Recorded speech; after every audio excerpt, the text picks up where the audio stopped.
Give me a ticket for an aeroplane. Ain't got time to take a fast train. Hey, there's Joe Johnson on the Flower Power Cruise, and I always say you never know who you're going to run into, but I did know I was going to run into this guy. Rick Levy is a guy that you may have recognized if you were on board and you saw the box tops playing here in the Constellation on the Flower Power Cruise. But Rick's got a storied career, and part of it is the stories in his book, High in the Mid-60s. Now, Rick, how you doing? I'm doing great. I mean, I don't want to go home, but I'm doing great.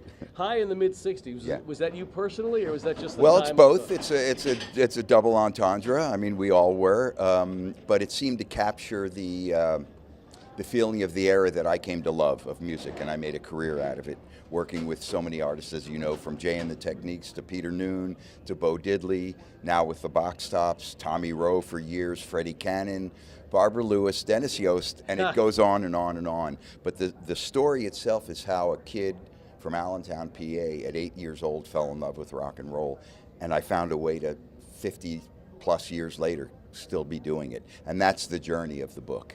Yeah. And so your involvement with the Box Tops, you obviously weren't one of the original Box Tops No, members, but I you've got been it. with the band for a while. Yeah, I got involved actually in '96. I was still playing with Jay Proctor, Jay and the Techniques, Tommy Rowe, and I always managed the acts I worked with. I had a business flair and I liked doing it.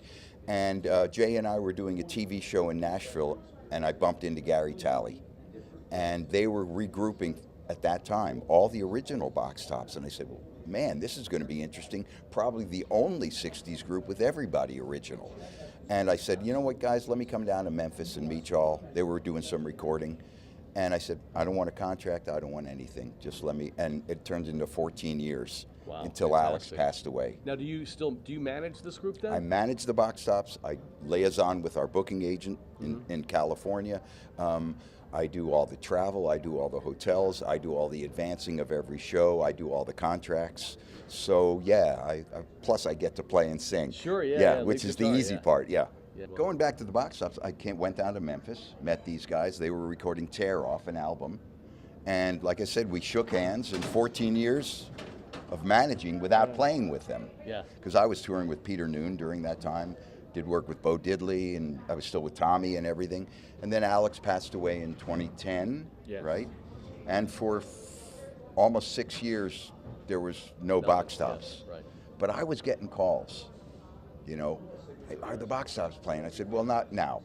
And then at the end of 2015, you and Gary and I, the three of us talked, and Bill really had the right philosophy. And there's another Box Top. Get another Box Top. Come on over here, Gary. Get in here. Gary Talley, guitarist. Hey, Gary. We all met in Nashville because Gary and Ron and Barry, the keyboard guy, all live there, and we did one rehearsal. The rehearsal went well, and they tried to convince me that it was worth taking to the public. I wasn't sure without the lead singer, so that was a big issue. And there was a lot of push for us to replace our lead singer, Alex Chilton. We sang well enough, and I thought, well, they can either hear us sing it, or they're not going to hear anybody sing it, or a fake group sing it. So that's what we decided to do. There have been a few of those. Yeah, Few fake groups that we put out of because we business. disbanded and we got together. Actually, in '96 when we got back together, I thought some of the other guys were out on the road, and they thought that some of the rest of us were out on the road, and we found out that none of us were out on the road. Okay. And it was all fake groups, so we stopped that legally. And there's a lot of that going on, as you know, yeah. So most memorable moment in the Box Tops? The letter going to number one. Letter to go number, definitely. Oh, well, that would be the biggest one, but the Miami Pop Festival was... Yeah, that was The one in great. '68? Yeah. Yes. Before Woodstock, when Jimi Hendrix was Yeah, here? yeah, I remember Hendrix seeing was him. there, and it was raining and everything. we were I can't believe you guys were there. Steppenwolf and Flat and Scruggs and the Grateful Dead were on the same night. We were right between Grateful Dead and Steppenwolf, I think, and then Flat and Scruggs. It was just amazing. Procol Harum was there, the That's like a original pre-Woodstock Fleetwood band, Mac. like nobody- I remember being back in the green room with all the smoke clouded stuff in the 60s there. And Crosby, David Crosby. and Nash were there, and they were talking about getting together for Crosby, Nash, and CSN Steels. Yeah. Well, listen, congratulations on your success, and Thank you. buy Rick's book if you Yeah. guys are down in Yeah, Yeah, they- get we're on all that. in it. You're Yeah. all in it. Yeah. You can get Amazon or my site, ricklevy.com. Okay. Digital, print, audio. All right, fantastic. fun. Well, guys, thanks very much. Gary, Sure.